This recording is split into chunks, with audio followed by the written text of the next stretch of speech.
দুনিয়ার এই জগতে আপনার শারীরিক এই চিকিৎসার লাখ লাখ কোটি কোটি ডাক্তার আছে না নাই? আপনার শরীরে এখন জ্বর হোক, আপনাকে প্যারাসিটামল দেবে, নাপা দেবে, নাপা এক্সট্রা দেবে, দেবে কি দেবে না? বিভিন্ন ওষুধ দিয়ে জ্বর সারায়া দেবে।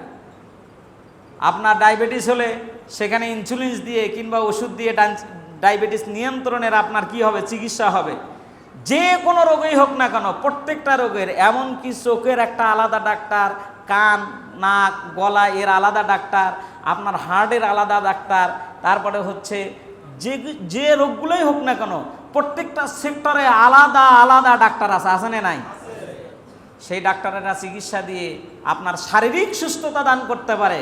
কিন্তু আমি রাফিউল খুঁজে দেখলাম দুনিয়ায় আত্মার চিকিৎসকের সংখ্যা খুবই কম।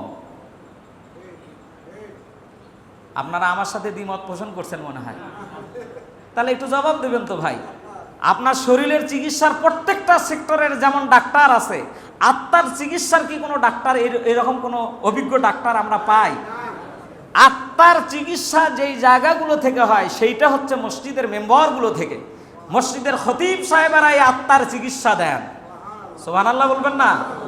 কোনো মুসল্লি যদি এই চিকিৎসা গ্রহণ করে তত অনুযায়ী জীবনযাপন করে, আমার মনে হয় এইটা তার রূহের চিকিৎসার জন্য, আত্মার চিকিৎসার জন্য, জান্নাতে যাওয়ার জন্য যথেষ্ট। সুবহানাল্লাহ।